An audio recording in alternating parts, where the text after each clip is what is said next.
Hello everyone. काल आपण मागच्या गळ्याचा पॅटर्न बघितला आणि स्लीव्सचं कटिंग बघितलं. आता हे स्लीव्सचं कटिंग पुन्हा एकदा मी तुम्हाला सांगते. स्लीव्स कशी कटिंग केली. ही पफ स्लीव्ज आहे आपली, प्रॉपर पफ स्लीव्ज. इथून ते इथपर्यंत हे आपलं प्रॉपर मेजरमेंट आहे. माझी लेंथ स्लीव्सची लेंथ होती 4.5 इंच. मी तेवढीच 4.5 इंचाची घेतली आहे. त्यानंतर ही घेतली कॅप हाईट 3.25 इंचाची घेऊन आडवी लाईन मारलेली आहे. ह्या दोन लाईन मारल्यानंतर ही जी घडीची साईड होती तिथून मी 1.5 ते 2 इंच मार्किंग करून एक उभी लाईन मारली. म्हणजे मला पफ जास्त येण्यासाठी, मी जास्त चुन्या घेण्यासाठी इथे हे एक्स्ट्राचं कापड ठेवलेलं आहे. मग हे सोडून इथून आपल्याला माप टाकायचं आहे. त्यानंतर आता ह्या दोन लाईन झाल्यात. ह्या पॉईंटपासून हे जे 1.5 इंच आहे ते सोडून या पॉईंटपासून इथपर्यंत छातीचा 5वा भाग प्लस 1.5 इंच घेतले आपण. जेवढं येईल 8.5 इंच आलेलं आहे आपलं, ते 8.5 इंचावर मार्किंग करून मग त्याचा मध्य काढलाय. मध्याची लाईन अशी लंब टाकलेल्या वरती. आणि त्यानंतर वरती पफ येण्यासाठी वरती पण मी 2 इंच वाढवलेले आहे. मग इथून पण अशी सरळ लाईन मारली होती. आता ही जी लाईन मारलेली इथून 2 इंच वरती घेऊन अशा प्रकारे मुंड्याचा आकार दिलेला आहे. आता आपण ही पफ स्लीव्ह शिवायला घेऊया. ते पफला मागच्या वेळेस सांगितल्याप्रमाणे चुन्या पण घेऊ शकतो आपण, किंवा प्लेट्स पण घालू शकतो. मागच्या वेळी आपण प्लेट्स घातल्या होत्या, आता यावेळेस चुन्या घालूया.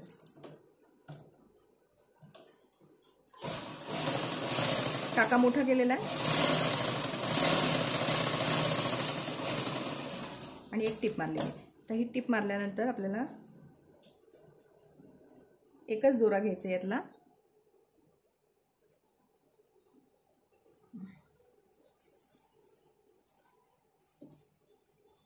आणि असा हळूहळू ओढायचा आहे.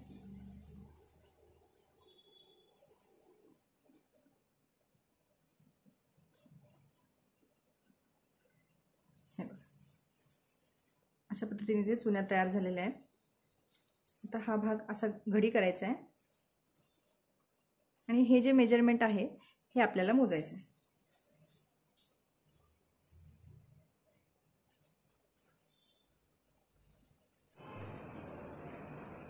हे आता सध्यापुरतं एवढंच ठेवायचं आहे. स्लीव्ज जॉईन करताना आपण हे जर जास्त झालं तर या चुन्या उसू शकतो, कमी जर पडलं तर चुन्या उसू शकतो, किंवा जास्त झालं तर या चुन्या अजून घालू शकतो. त्यामुळे हे असंच ठेवायचं आहे. आता ही खालची बाजू जी आहे ती सुद्धा अशाच पद्धतीने चुन्या घालून घ्यायच्या.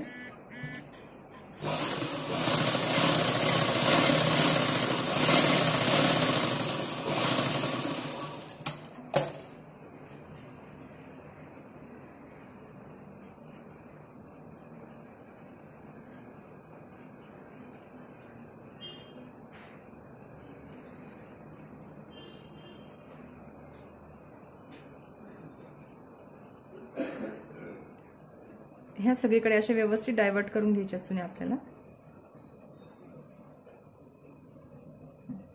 त्याची घडी करून बघायचे. आपल्याला स्लीव्ज राऊंड 13 आहे. 13 प्लस एक साधारण 1 ते 1.5 इंच याच्यामध्ये लुजिंग पाहिजे आपल्याला.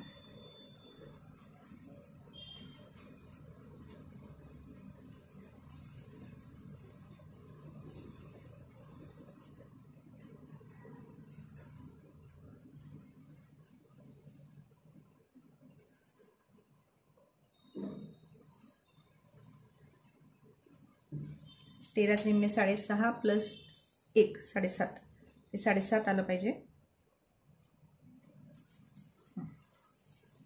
8 इंचचं आलेलं आहे. आणि ह्या ज्या चुन्या आहेत ह्या सेंटरला आलेल्या नाही आहेत. आपण थोडंसं सेंटरला करून घेऊयात ह्याला. हे बघा, ह्या पुढे गेल्यात आणि ह्या मागे गेल्यात. तर इथे जास्त चुन्या घालाव्या लागतील आपल्याला.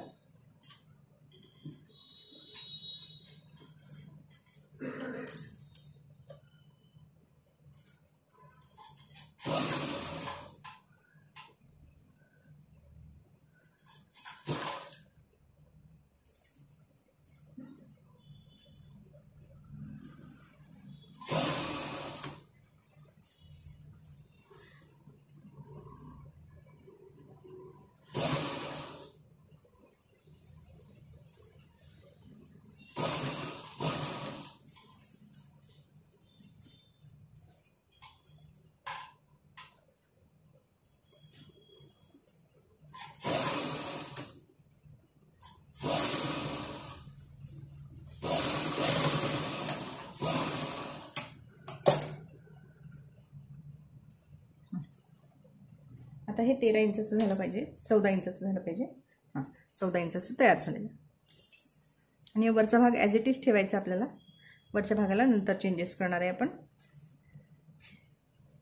आता इथे बॉर्डर खाली लावायची आपल्याला. ही जी लेस होती ना, ही लेसच मी इथे बारीक करून लावणार आहे. बॉर्डर मधून कट करते.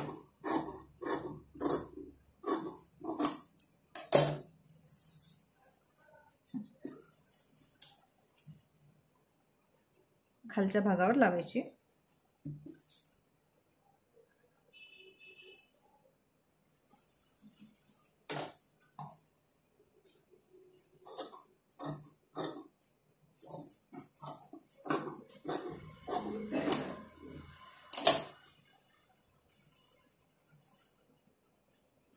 इथे असं लावून शिवून घ्यायचे.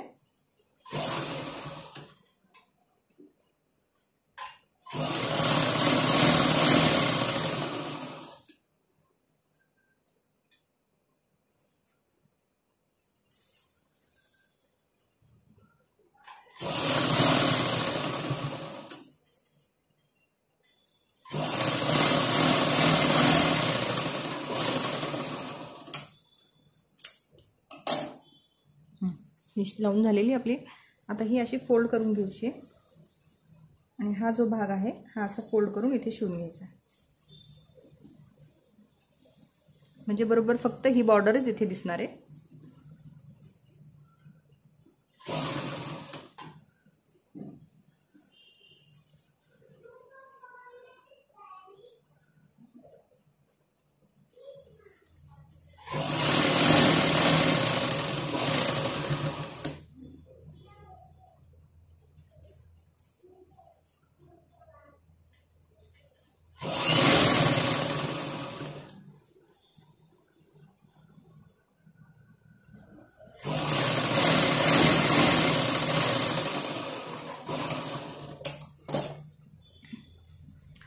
हे बघा, अशा पद्धतीने आपली ही स्लीव्स तयार झालेली आहे.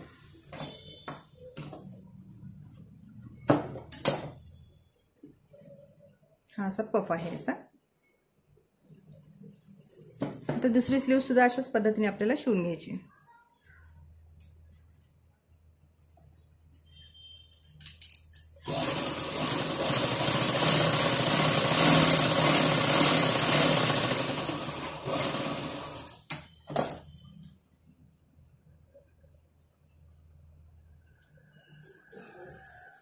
स्लीव्जला मी अस्तर लावलेलं नाही आहे. तुम्हाला पाहिजे असेल तर तुम्ही लावू शकता अस्तर, पण अस्तरची काही गरज नाही आहे त्याला.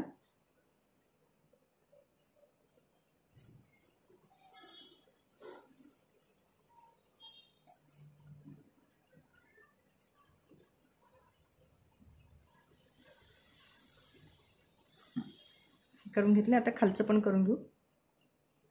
खालचं जस्ट हे बघते मी की कुठून स्टार्ट केले आपण चुन्या. या साईडवरून, या पॉईंटवरून स्टार्ट केले.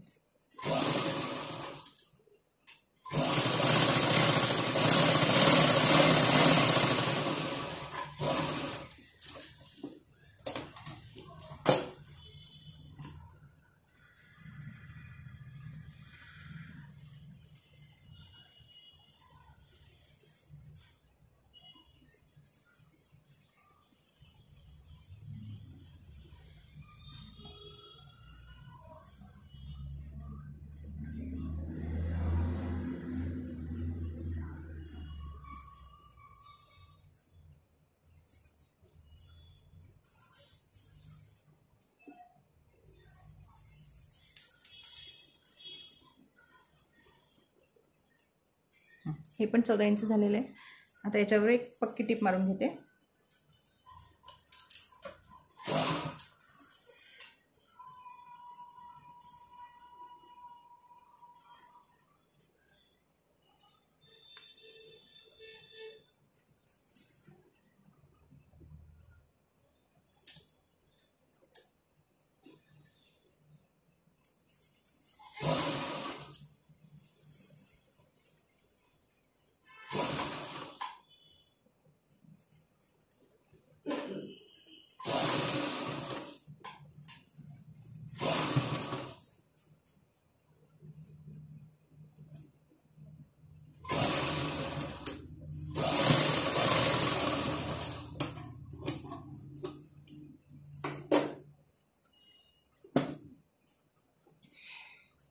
आता खाली बॉर्डर लावून घ्यायची.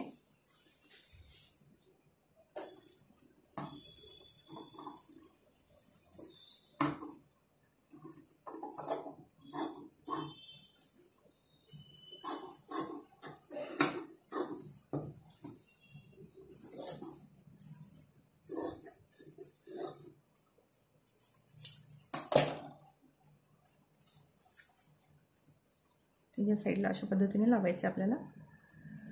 एवढी बॉर्डर लागेल आपल्याला.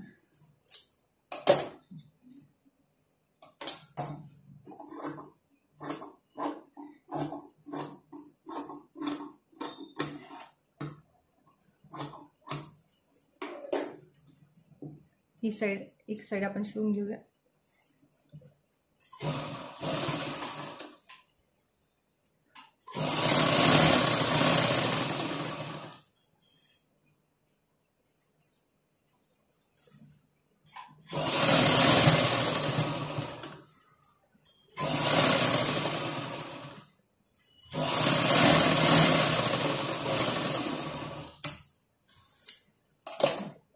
याला सुद्धा असं फोल्ड करून इथे टिप मारून घ्यायची.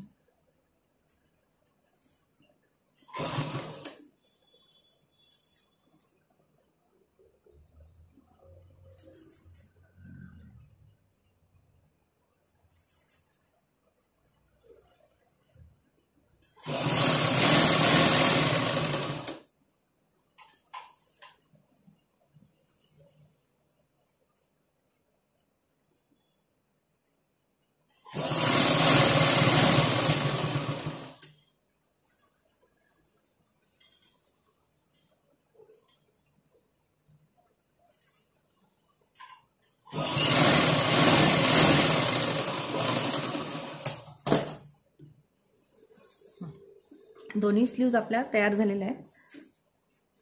याला मुंड्याचा आकार दिलेला नाहीये. पुढच्या मुंड्याचा आकार द्यायचाच नाही. फ्रंट आणि बॅकचं दोन्ही सुद्धा सेम असणार आहे. हे झाले आपले स्लीव्ज.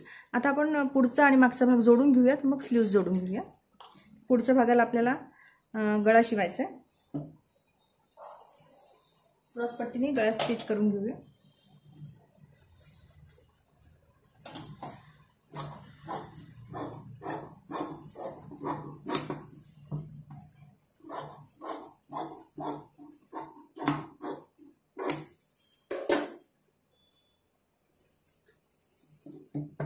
गळ्याला नेहमीप्रमाणे क्रॉस पट्टी जोडायची आहे.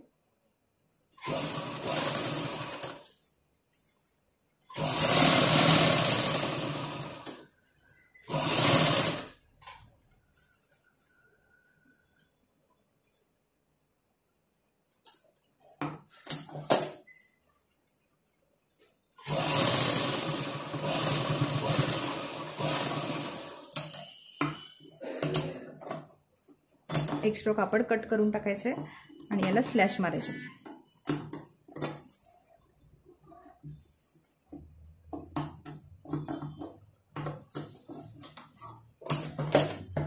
दापटीप मारून घेऊ.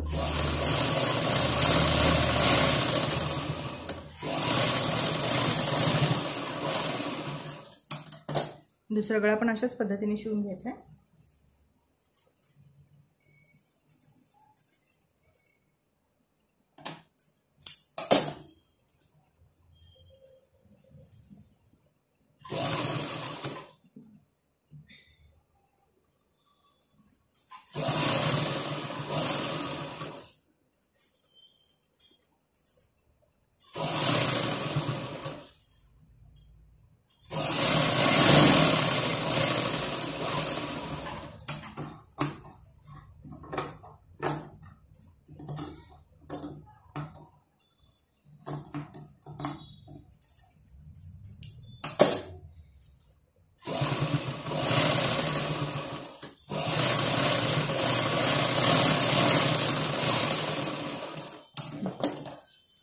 दोन्ही गळे तयार झालेत आपले. आता शोल्डर जॉईन करून घेऊया.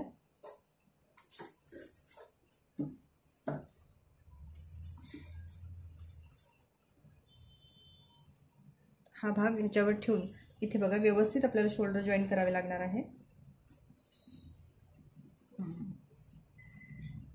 पुढचं शोल्डर आपलं ऑलरेडी जास्त झालंय. त्यामुळे आपण काय करूया, ही पट्टी इथे तर लेवल आली पाहिजे. इथे जर जास्त झाले तर ते आपल्याला फोल्ड करता येतं. हे इथून स्टिच करून घ्यायचं. आणि ही जी पट्टी होती आपली, हे बघा, ही जी पट्टी आहे ही अशी फोल्ड करून घेऊ त्याच्यावर.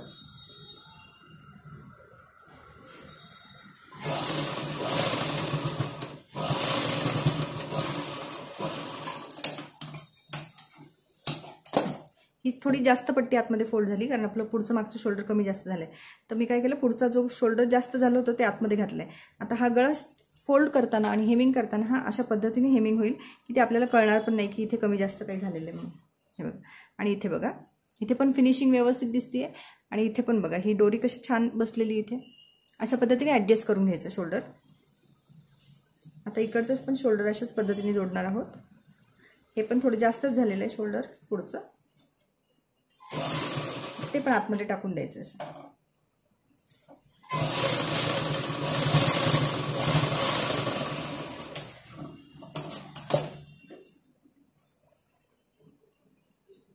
हे बघा, आणि हा गळा सुद्धा आपल्याला हेमिंग करताना अशा पद्धतीने करायचा आहे की त्याच्यामध्ये मर्ज करून घ्यायचं. हे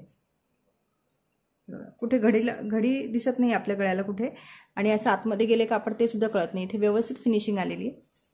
आपले शोल्डर्स जॉईन करून झालेले आहेत. आता स्लीव्ज जॉईन करायचे. ही साईडची जी बाजू आहे आपली फिटिंगची ती एकावर एक ठेवून चेक करून घ्यायची. आपली कमी जास्त असेल तर कट करून घ्यायची, लेवल करून घ्यायची. हे बघा, आपली ही लेवललाच आहे. या साईडची पण बघून घेऊ.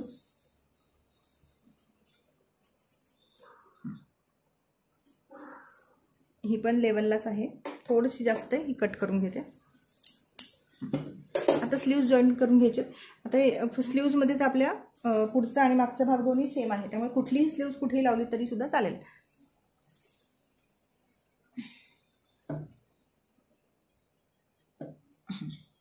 हे बघा, आता ही स्लीव्ज लावताना आपण ही स्लीव्ज लावता लावता इथपर्यंत यायचं शिवता आणि इकडून पण जोडून सुरुवात करायची. ती इथपर्यंत आलं की मध्ये जेवढा गॅप उरेल तेवढा आपल्याला हे जे प्लीट्स टाकले किंवा गॅदर्स टाकलेत ते कव्हर करून घ्यायचे.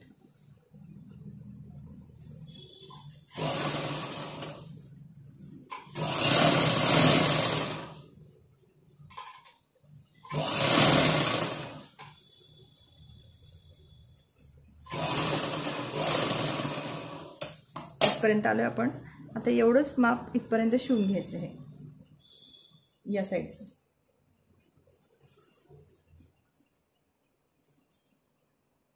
म्हणजे मधला भाग अजून आपण शिवलेला नाहीये.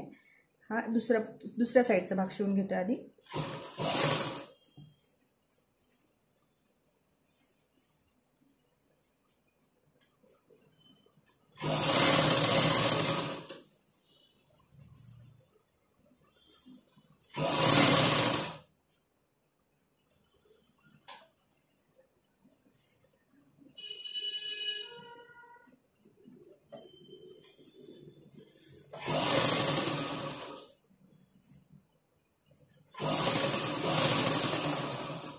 दोन्ही साईड अर्ध्या अर्ध्या शिवून घेतल्यात. आता हा मधला जो पफ आहे तो ॲडजस्ट करायचा आहे आपल्याला. हे बघा, आता इथून सुरुवात करते मी घ्यायला.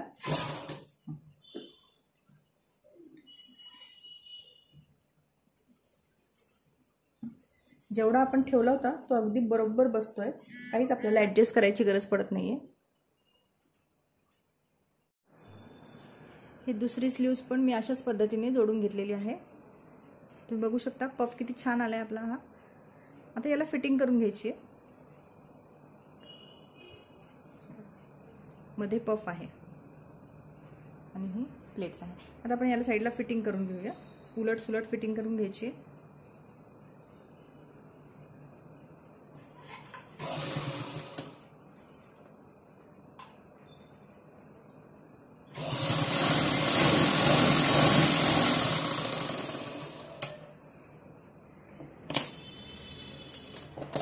एकदम कॉर्नरला टिप मारली आहे.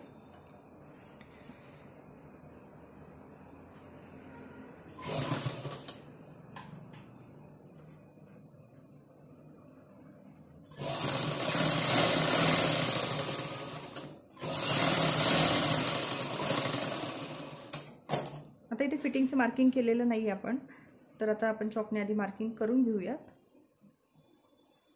हा जो स्लीव्सचा राऊंड आहे आपला 12 आहे. हे बघा इथे 6ला मार्किंग केलं आहे आणि चेस्टचं जे मार्किंग आहे आपलं ते 9 इंचाचं आहे. ते 9 इंचाचं मार्किंग केलं आहे आणि इथे सुद्धा एवढं मार्किंग अंदाजे घेते मी, म्हणजे कमी जास्त झालं तरी नंतर मोजता येईल आपल्याला. अखंड कंबर मोजायची आहे ना, म्हणून ते आपण तेवढं अंदाजे घेतलं आहे.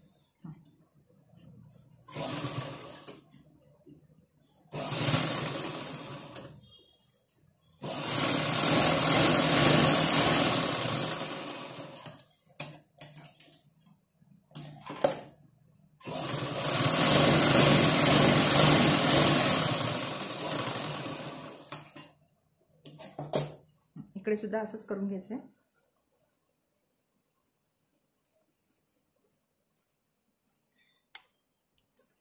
एक फिटिंगची टिप मारली की मग आपण एकदा फिटिंग चेक करायची आपल्या मापानुसार बरोबर आहे की नाही, किंवा अलीकडे किंवा पलीकडे जर टिप मारावी लागली तर ती मारून घ्यायची.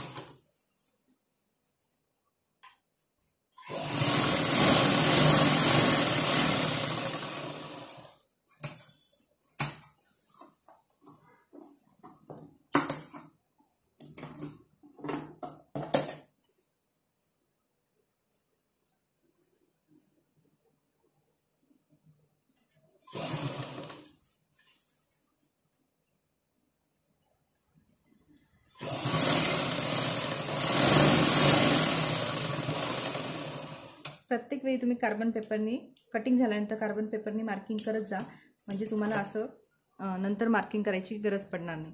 म्हणजे किंवा चुकण्याचे सुद्धा चान्सेस असतात, मोजता येत नाही बऱ्याच वेळेला. मग त्यावेळेस जर मार्किंग असेल तर आपल्याला मोजून स्टिच मारणं सुद्धा सोपं जातं. दंडघेर आहे 6. हा इथे चेस्टचं मेजरमेंट 9 आहे आपलं, 36 छाती आहे. 9 इथे आणि इथे अंदाजे तेवढंच अंतरावर कमरेचं मार्किंग करते.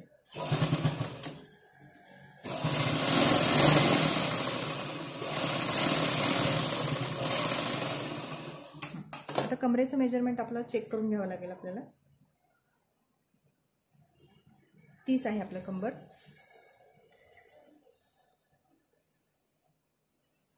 कमरेला लूज असेल जरा, कमरेला आपल्याला फिटिंग करून घ्यावी लागेल. ही 32 झालेली आहे. आता आपण कमरेला अर्धा इंचाचे फिटिंग देऊ. ही अंदाजे टिप मारली होती आपण.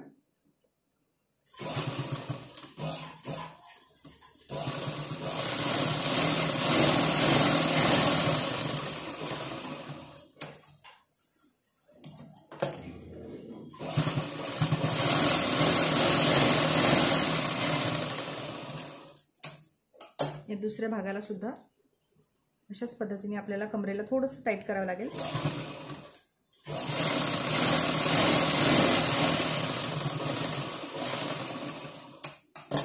ठीक आहे. आपला ब्लाऊज आता शिवून तयार झालेला आहे.